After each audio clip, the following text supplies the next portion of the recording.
The uroscopy confirms a superfluity of yellow bile. We must restore balance with a course of purges and careful bloodletting. Greetings and welcome to my channel. Today I will be discussing a very important topic, and it's one that really gets to the heart of, well, the human condition. We're looking at this incredible, deeply human drive, one that spans millennia and continents, to explain the fundamental unknowns of our existence. The mind, the world, our social order, and how so often we've relied on absolute unwavering confidence rather than accurate knowledge.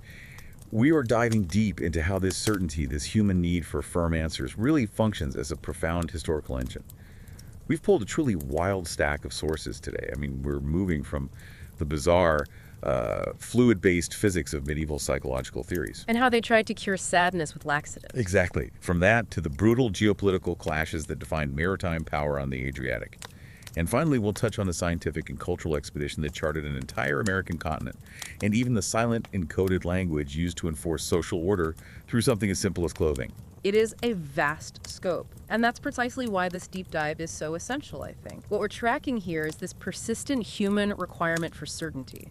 Whether you're talking about a 14th century physician trying to stabilize a volatile mind, or an Illyrian queen asserting naval sovereignty back in the 3rd century BC. Or even an American explorer trying to draw a definitive line on a map that was basically blank to them. Right. The core motivation was always about filling that gap between what they actually knew and what they felt they absolutely had to control. Exactly. Our mission for you, the listener, is to extract those key nuggets of knowledge and these contrasting worldviews from all this material. We want you to appreciate how confidence, even when it was based on totally flawed premises, provided the necessary structure for societies to function and, in some cases, for empires to expand. So let's start with perhaps the most fantastically confident and, entirely misplaced system of control ever devised: medieval psychology. To really get into the medieval mind, you have to understand one central thing. The physical body was the mind. There was no separation. If you were experiencing any kind of mental distress, the explanation was never abstract. It was always physical, always rooted in the imbalance of the four humors. The four humors, right. They constructed this whole system, a fluid-based heat and moisture model, to explain every single human emotional and mental struggle. It was incredibly comprehensive. Okay, so let's unpack that first nugget then. Yeah. Sadness. You're saying sadness was absolutely not an emotion in the modern sense. It wasn't grief, it wasn't a spiritual crisis, and it definitely wasn't a natural reaction to stress. No, not at all. It was a plumbing issue. A plumbing issue, I love that. Precisely. Sadness, or melancholy as they called it, was defined as an excess of cold and dry black bile. The sources describe this black bile as this mysterious, heavy substance. We used the term emotional tar before, and it fits perfectly, which was thought to collect in the spleen. So if you felt gloomy or sluggish or just full of despair, it was because your internal mixture had failed. This cold, heavy humor was just dominating your entire system. And the confidence in this diagnosis is just, it's staggering. It's so simple. Are you sad? You are full of bile. And the treatment was just as simple, just as concrete, and frankly, terrifying. Removal. The methods were incredibly aggressive, focusing on changing your internal temperature and physically extracting that excess humor. We're talking about targeted bloodletting and not just a symbolic pinprick. This was significant withdrawal, all based on the patient's astrological sign and the current phase of the moon. So it had this whole layer of cosmic certainty on top of the physical certainty. Absolutely. And this was combined with aggressive purgation, laxatives, induced vomiting, things designed to make the patient physically wretched. The underlying logic was, if we make you physically miserable enough, the fluids causing the emotional misery must surely exit. It's a brutal kind of logic. And you have to think about the social mechanism this created. It's fascinating. Medieval physicians actually considered excessive thought, or just introspection, a major medical red flag. A huge red flag. Why? Because sitting quietly and reflecting, in their view, allowed that cold, heavy bile to settle, to condense, and to accumulate. It was dangerous inertia. So just sitting and thinking was a medical risk. A person engaged in quiet reflection was actually considered to be in a medically risky state. They would monitor the frequency of your sighing, they would analyze the depth of your sleep, and they would watch anyone who was just staring into the distance for too long. Wow. Silence and internal contemplation were seen as allowing the emotional sludge to harden. The core solution was always movement, and focusing on the exterior world. And this leads to this really interesting connection between intellectual life and illness. Yeah. It's something that directly impacts, well, the creative people who might be listening to us. Poets, artists, scholars, anyone who lived a life of the mind, they were seen as prime candidates for melancholy.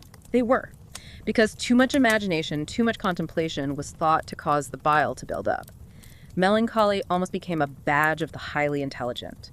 It wasn't just a side effect of their work, it was seen as the inevitable conclusion of genius. Which is a tragic feedback loop, isn't it? It's a self-fulfilling prophecy. Genius leads to melancholy, which then leads to this incredibly risky treatment. The treatment itself, the bleeding and exhaustion, very regularly killed the patient. And the doctor would still consider it a success. The doctor declared success if the fluid was out, regardless of the patient's condition. The system lasted for centuries, not because it cured anyone, but because it provided a definite physical cause for a deeply uncomfortable state of mind. It took away the mystery. Okay, so once they diagnosed sadness as a liquid problem, they made an even bolder leap. They decided that thinking itself was a physically dangerous activity. I'm not talking philosophically dangerous, but actually potentially lethal. Like your brain might spontaneously combust. Absolutely. The medieval understanding of the brain was that it was this delicate, soft, and moist organ. It was seen as highly sensitive to external vibes. Vibes, like what? Things like atmospheric moisture, the food you ate, and critically astrological influences. So if you engaged in prolonged, intense analysis or deep reflection, you were generating excess heat. So thinking generates internal friction. Exactly. And that excess heat would then dry out the brain. And a dried out, overheated brain led directly to madness. That's the physical link they made. So a moist, sauce brain was stable. A dry, hot brain was unstable. Which meant the medical advice was strict moderation in all mental activity. You were advised to think only enough to manage your household and perform your necessary professional duties. That was it. So think about what that means. Learning Latin, which was the key to all higher education, or engaging in advanced geometry, or any kind of sustained study, was considered medically ill-advised. Scholars genuinely wrote warnings that excessive concentration could drain the body's vital spirits and dry out the brain, resulting in a permanent disturbance of the humors. This is the philosopher's dilemma, but played out as a public health crisis. Society might admire the genius of a great thinker in the abstract, But they deeply distrusted the individual in practice. Asking too many questions wasn't intellectual rigor, it was courting insanity. If a person was seen staring into space, the diagnosis wasn't, oh, they're in deep thought. It was an assumption that their brain was generating uncontrolled heat and quietly rearranging itself into something dangerous. And of course, there's a massive bias that emerges when we look at gendered thinking within this model. A huge one.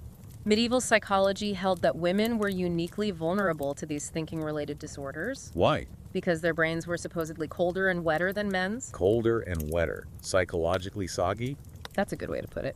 The ideal temperament, hot and dry, was ascribed to men. That's what made them rational, authoritative, and capable of sustained intellectual labor without, drying out. But women? Women, being cold and wet, suffered from instability. The moisture caused their emotions to be highly volatile.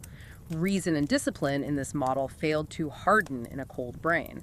So this meant that serious intellectual thought was considered not just unfeminine, but medically irresponsible for a woman. It's a magnificent justification for controlling half the population, isn't it? It frames restrictions on female education and their participation in serious debate as a protective measure. We're just trying to preserve their health by limiting their exposure to the brain-drying heat of deep thought. It was a very, very convenient system. Let's move to the passions. If sadness was a leaking pipe and intense thinking was a self-baking process, anger was? What, pure internal combustion? Yes, a mechanical failure of the highest order. Anger was categorized as a result of the liver overheating like a poorly regulated furnace. And the culprit here was a different bile. Excess yellow bile, which was hot and dry. So if you were short-tempered, it wasn't a behavioral issue, it was a biological one. Your organs were just running too hot. So the treatment was, again, purely physical. Must have been all about temperature management. Exclusively. Physicians focused on cooling the body and soothing the bile. This meant cold baths, which were considered absolutely vital, and extremely cooling diets. The chronically angry were advised to avoid all sources of heat and excitement. That meant no spicy foods, no alcohol, and avoiding anything that stimulated the body or mind. Which included what? excitement, even sexual activity, anything that could raise the internal temperature. And they believed this wasn't just a temporary state, right? Chronic anger could actually physically warp your personality. That's right. They believed constant heat made an individual sharp and bitter in a literal physical sense. So if a person lashed out publicly, the immediate focus wasn't social critique, it was medical intervention. And you can see how convenient that would be for the authorities. Accountability becomes optional, temperature control is mandatory. Exactly. Now, what about love? Ah, yes. Love sickness. Amor Herios. This wasn't just a poetic fancy, was it? Not at all. Medieval scholars treated falling in love with the gravity usually reserved for infectious diseases. It was a serious, diagnosable, and dangerous fever. A fever. So it had physical symptoms they could measure. Oh, yes. It was believed that romantic obsession disrupted the harmonious balance of the humors. It dangerously overheated the heart while simultaneously drying out the brain. It was a double physical jeopardy. And the symptoms were cataloged, I assume. Very precisely. Obsessive thinking about the loved one, paleness, deep melancholy, a loss of appetite, and the real telltale sign: a sudden and uncontrollable urge to write poetry. So if your son starts writing sonnets, you don't praise him, you call a doctor. You call a doctor immediately. And the diagnostic procedure was very specific. It relied heavily on the pulse. The physician would ask the patient a sequence of questions measuring the rate and rhythm of their pulse. When the name of the beloved was mentioned, the pulse would jump erratically. And that was it. Diagnosis confirmed. Diagnosis confirmed: love sickness. And the cure, again, involved zero happiness. The treatments were designed to reduce heat and moisture. Let me guess. More bloodletting. More bloodletting, a very bland diet, and cold baths. They also employed separation. The patient had to avoid the sight of their beloved to stop the emotional feedback loop. But the sources also note a really specific final treatment for the most severe cases. That's right. In severe, intractable cases, doctors advised marriage. Which sounds lovely, but it wasn't a celebration of their unity. No, it was containment. Marriage was viewed as a way to control the dangerous, disruptive passion and re-regulate the misbehaving fluids and spirits. It normalized the relationship. The goal was to transform a dangerous fever into a dull, stable contentment. Exactly. Safety over passion. The depth of this certainty is just incredible, and it comes from the fact that this system wasn't purely medical, it was deeply moral and spiritual, wasn't it? That's the final and perhaps the most convenient layer of control. If your mind was struggling, you weren't just ill, you had failed spiritually. So mental illness wasn't a condition, it was a character flaw. It had spiritual consequences: possession, punishment for sin, or just the fundamental weakness of faith. Yeah. So if you behaved erratically, the initial question wasn't what are you experiencing, but what sin have you committed to deserve this? And that completely removes any societal obligation to actually care for the mentally distressed. Since the suffering came from a moral failure, the treatment was discipline, correction, prayer, and restraint. The focus shifted entirely from physical healing to spiritual endurance, flowing from this belief that suffering, if you managed it properly, actually built virtue. Even an emotion like fear got redefined. Fear wasn't seen as an intelligent survival instinct. No, it was a purely mechanical failure. It was due to weak blood flow. Weak blood flow. Right. Courage, conversely, was warm, fast-moving, energetic blood. So if you were frightened, you were literally poorly circulated.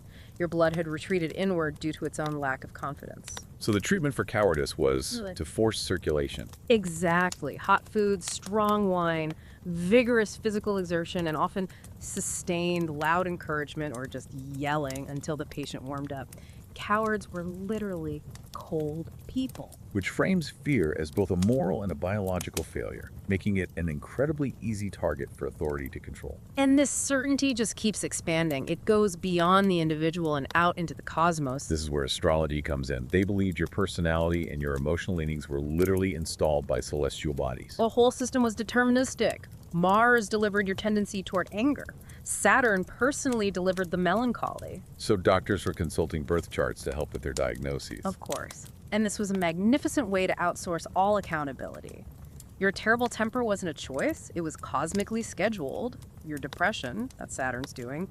It externalized all personal responsibility while giving the physician even more authoritative tools. And the brain itself, you mentioned this before, was physically mapped onto a 3-chambered building model. The cell system. Memory lived in one room, imagination in another, and reason naturally was given the privileged front chamber because it needed the best window. So mental illness became an architectural problem, an interior design issue. That's the perfect term for it. If your memory chamber was faulty, you needed repetitive exercises and specific herbs to, strengthen the walls. If your imagination room was too wild, you needed to avoid stimulating stories and cease all creative thought to quiet the inhabitants. The brain was a poorly insulated medieval house with clear instructions on who should be in which room. And finally, you get these curious warnings against happiness and the supposed medical power of silence. Right. Too much intense, sudden joy was seen as medically dangerous. Extremely. Yeah. Because it could overheat the heart. The emotional command center might overexpand, collapse the entire humoral balance, and cause sudden death. So the safest emotional state was just calm contentment. Calm contentment. And silence was prescribed as medicine. Medieval thinkers argued that speech stirred the mind. Talking about your emotions only amplified them, like blowing on a low flame. Suppression wasn't seen as repression. It was essential mental maintenance. It allowed the soul to gather its scattered spirits and fluids. The genius of this whole system, the bile, the heat, the sin, the chambers, is just how long it endured. It lasted for centuries. And the lesson here, which the sources highlight again and again, is that this popular psychology worked, not because it was accurate, but because it was delivered with absolute authoritative certainty. There was zero ambiguity, zero room for skepticism, just concrete answers for a chaotic and terrifying internal world. And that flawed yet completely confident certainty is the engine of our entire deep dive today. So now, let's pivot from attempting to control the mind internally to the immense human project of controlling the vast, unpredictable external world. Specifically, the sea and uncharted land. We're shifting now 2 millennia earlier and crossing the Adriatic Sea to the 3rd century BC. We're looking at Queen Tuda of Illyria, a ruler who built her certainty and her sovereignty not on stone walls, but on ships and the relentless control of the waves. Tuda took power as regent for her young son, Pine, after her husband's death. And this was a very dangerous geopolitical moment. The Illyrians, known for their fierce seafaring culture, occupied a critical strategic position along the eastern Adriatic. To the west, you have the nascent Roman Republic, rapidly consolidating its power in Italy and utterly reliant on stable trade routes. So while outsiders, particularly Rome, might have looked at a female regent in a warrior society and seen a sign of weakness, Tuda immediately leaned into the core strength of Illyria. Which was naval power. She didn't try to moderate, she amplified it. Under her regency, the Illyrian fleet, which was known for its small, fast, highly maneuverable vessels called lembi, became far more organized and aggressive. She recognized that control of the sea meant economic survival and geopolitical relevance. It was everything. And what's crucial here is how Tuda redefined, or maybe formalized, maritime raiding. To the Illyrians, taking cargo from passing Greek and Italian merchants wasn't just theft. It was considered an accepted extension of maritime warfare. If you control the sea, you have the right to extract wealth from it. So she refused to distinguish between state-sanctioned war and private ventures. And that refusal brought her into a direct, unavoidable clash with Rome, whose merchants were suffering devastating losses. So when Roman envoys arrived in her capital, Scodra, to demand restraint and recompense, they were expecting a negotiation based on Roman law, their elitis gentium, the law of nations. But Tuda rejected their entire premise. She famously rejected the label of piracy. Her argument was really a declaration of total sovereignty. She stated that Illyrian custom did not forbid private citizens from taking wealth at sea, and she, as the sovereign, was not responsible for preventing her subjects from exercising that custom. Which to Rome sounded like staggering arrogance, a threat to civilization itself. But to Illyria, it was a defense of their traditional local way of life. This diplomatic exchange quickly turned fatal. The sources suggest one of the Roman envoys, perhaps less restrained than his colleagues, was killed upon leaving Tuda's court. And that act gave Rome an unquestionable casus belli, a reason for war. Rome could not let this stand, both practically and symbolically. Allowing a foreign queen to challenge Roman authority at sea would immediately signal weakness to dozens of smaller coastal states that were watching very closely. So the dispute over naval custom was immediately reframed by Rome as a moral crusade. An intervention necessary to restore order against barbaric chaos. Yes, The First Roman-Illyrian War in 229 BC was triggered by this profound diplomatic insult. And Rome's strategy was methodical and frankly brilliant. They didn't just chase the small, fast Illyrian lumby around the vast Adriatic. No, that would have been a fool's errand. Instead, they targeted the infrastructure, the major coastal strongholds, the supply bases, the logistical centers. By cutting off the naval system at its roots, they strangled Tuda's ability to project her power. So despite the speed of her ships and her sailors' intimate knowledge of the coastline, she couldn't overcome Rome's overwhelming resources and relentless organization. The war eventually forced her to withdraw to the heavily fortified city of Ricin. And she was ultimately defeated. She was forced into a very harsh settlement. She had to pay tribute, surrender significant stretches of coastline, severely restrict her naval operations, and she was removed from her regency. But while her story is preserved only through the lens of Roman historians, who conveniently label her reckless and arrogant to justify their conquest, her legacy is undeniable. Rome didn't expend those kinds of resources to fight insignificant figures. Tuda forced Rome to dramatically expand its naval capabilities and, crucially, compelled Rome to project its military and political authority east of the Adriatic for the first major time. Her brief, fierce regency permanently reshaped the geopolitical map. It showed that certainty in a local custom could directly challenge a rising empire, even if the result was just temporary defiance. And now we jump forward 2 millennia to the early 1800s. We're shifting from controlling the external sea to controlling the external land. The United States, under Thomas Jefferson, had just acquired the Louisiana Purchase, a territory so vast it was defined primarily by rumor, speculation, and native claims, not by facts on a map. Jefferson's motivation for the Corps of Discovery, which was led by Meriwether Lewis and William Clark, was pure power projection. Knowledge was required to secure the purchase. You had European rivals, Britain and Spain, and powerful established Native American nations that still dominated the interior. So if the U.S. was going to secure its future, it needed to replace all that speculation with authoritative, documented certainty. The expedition, launched in 1804, was designed to be multifunctional, wasn't it? Absolutely. It was scientific, for cataloging flora and fauna, it was diplomatic for establishing relations with native tribes, and it was military for mapping potential routes for control. Jefferson was making a massive gamble. He was betting that Enlightenment curiosity backed by federal funds could successfully outrun these existing empires. And the mission's grind was severe. This was not some picturesque journey. It was a slow, punishing effort, pushing up the Missouri River. The river, which was supposed to be their guide, was often their enemy. It was clogged with snags and powerful currents that demanded the men strain on tow ropes along muddy, treacherous banks for hours on end, day after day. Discipline was the key to their endurance. It had to be. They maintained military precision, keeping meticulous watches, rationing supplies, and above all, journaling. Lewis, who was so deeply committed to Enlightenment observation, was constantly pressing plants, describing animals, and recording environmental conditions with clinical accuracy.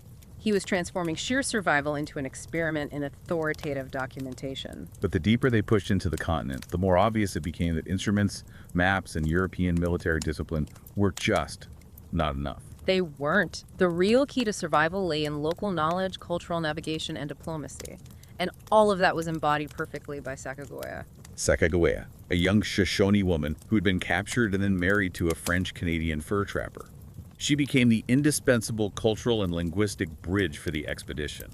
She spoke Shoshone, she spoke Hidatsa, and she understood the geography and the customs in ways that the expedition members could not even imagine. And her presence itself, traveling with her infant son, Jean-Baptiste, was a subtle but profound diplomatic signal. It was a huge signal. War parties did not bring women and infants. That one detail immediately signaled peace and was a factor in preventing countless hostile encounters, particularly as they approached the politically volatile Great Plains nations. Her practical contributions were immense. They're all detailed in the journals. They are. When the men were near starvation, she was the one who identified critical edible plants and roots. When a sudden storm nearly capsized a boat, losing precious instruments and journals, it was Sacagawea who calmly retrieved them from the water. And her role became existential when they finally hit the ultimate barrier, the formidable Rocky Mountains. Yeah. The sheer altitude and the rugged terrain meant the mission could not continue without horses. And to get horses, they had to rely entirely on her Shoshone people. So the mountains became the ultimate test of humility for the Corps. Absolutely. It was an unforgiving environment, deep snow, altitude sickness, and starvation that forced the men to eat candles, soap, and their dwindling supply of roots.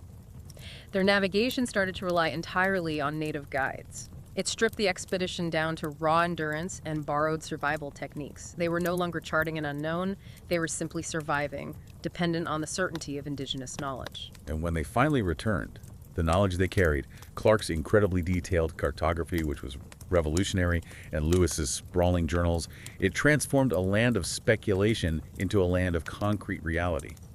The West was suddenly knowable and definable. However, this knowledge was far from neutral. This new authoritative scientific certainty accelerated expansion, trade, and eventually the systematic conquest of indigenous lands. The expedition was the first official signal that this land was claimed, regardless of who already occupied it. And we have to acknowledge the personal costs.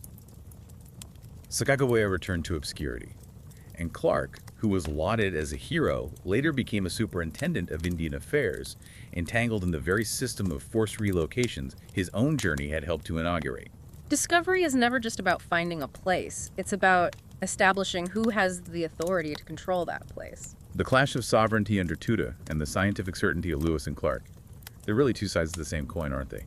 Defining boundaries, whether legal, physical, or cartographic, with absolute confidence to manage the fear of the unknown. And that brings us to our last pivot. We're moving from the vast external world to the subtle internal systems that humans use to impose order and communicate identity on a daily basis.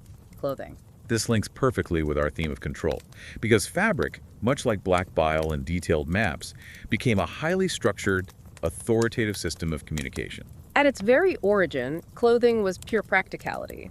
The earliest garments, animal hides, woven fibers, bark, were improvised solutions for immediate physical needs. Heat regulation, protection from cold, injury prevention. The only value was in durability and function. It was an essential part of the survival knowledge system. But function very quickly gave way to symbolism, and that was dictated largely by the environment. Look at ancient Egypt. The intense heat, the need for breathability, and the ritual requirements for purity meant that linen was the definitive material. And status wasn't indicated by complex cutting or tailoring, but by the fineness of the weave. Sheer, almost transparent linen was reserved for the elite. And the style remained relatively unchanged for centuries because the functional and social solution was considered perfected. Now, if you move north to Greece, fabric becomes a medium for philosophical ideals. Wool was the primary material because of its versatility, but the focus was entirely on draping, the chiton and the hibernation. They were just large geometric rectangles of cloth, fully folded and pinned. And this specific draping style emphasized balance, proportion, and fluid movement, mirroring core Greek ideals of balance and moderation.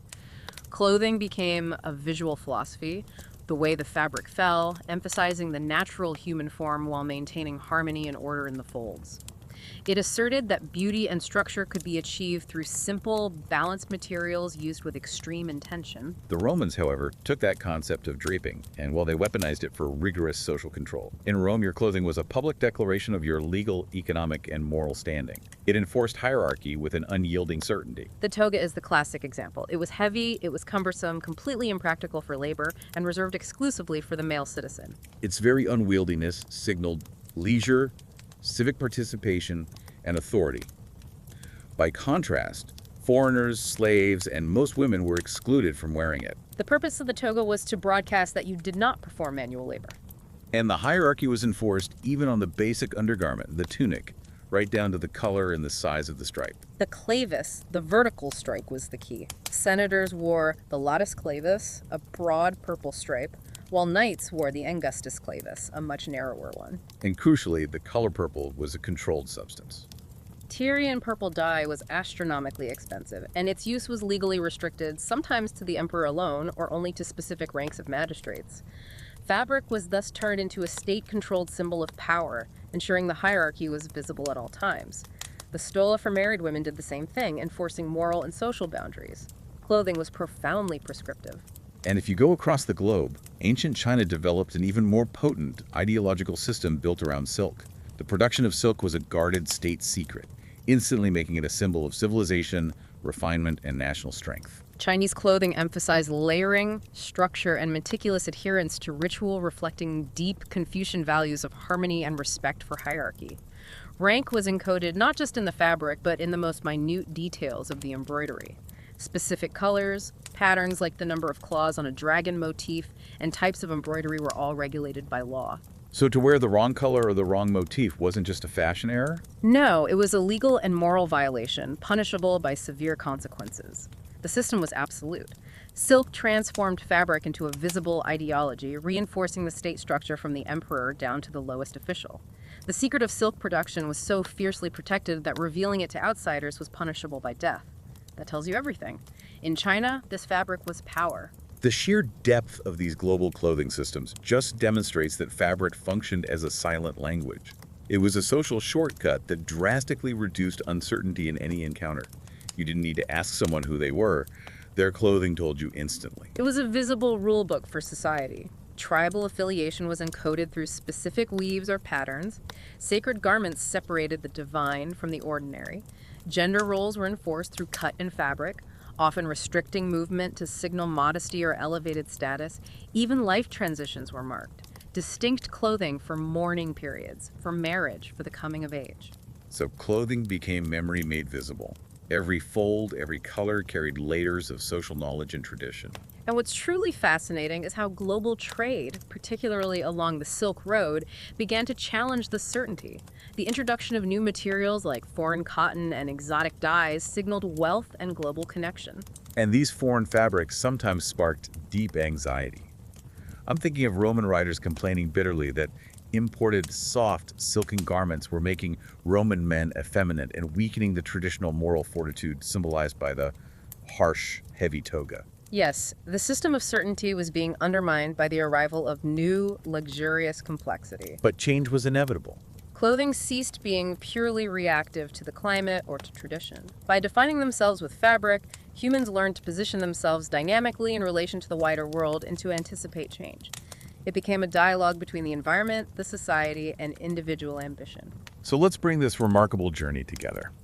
What does the medieval reliance on coal, dry black bile to explain genius, the fierce naval certainty of Queen Tuda, and the strict rules encoded into the Roman toga? What do they all share? They are all comprehensive human systems created to manage fear, to reduce ambiguity, and to impose structure. Whether that structure was applied to the volatile internal landscape of the mind, the vast external challenge of a continent, or the chaotic interactions of a diverse society, the fundamental goal was always absolute order. And the medieval psychological system, in all its absurdity, really proved the vital point that certainty often beats correctness, every single time. The systems that gain the most traction and endure the longest are those that are simple, repeatable, and delivered with absolute authoritative confidence, even if the underlying science or logic is entirely flawed. They provide an illusion of control. And that is the most critical learning for you, the listener. When we look back and laugh at the idea that you could cure profound grief by bleeding someone, or that sitting down to think too hard causes madness, we risk ignoring our own ongoing reliance on simple, authoritative, but potentially flawed explanations in our own lives today. Think about this. In your own professional life, in health trends, in social media analysis, how often do we prefer the simple, charismatic, confident answer over the complex, nuanced truth? The Lewis and Clark expedition only truly succeeded when they displayed humility, when they abandoned their Enlightenment arrogance and relied entirely on Sacagawea and indigenous knowledge to survive the terrifying unknown of the Rockies. Medieval psychology failed because it demanded confidence. It insisted on an absolute structure that resisted all evidence of failure. So, here's the final provocative thought for you to carry forward. Consider your own field, your own life. What metrics, what established best practices, or what fundamental assumptions are currently treated with the unshakable certainty of black bile? Simple, authoritative, and completely resistant to the messy, complicated, nuanced reality. And which systems in your life would benefit immensely from abandoning that confidence in favor of a profound, pragmatic dose of humility?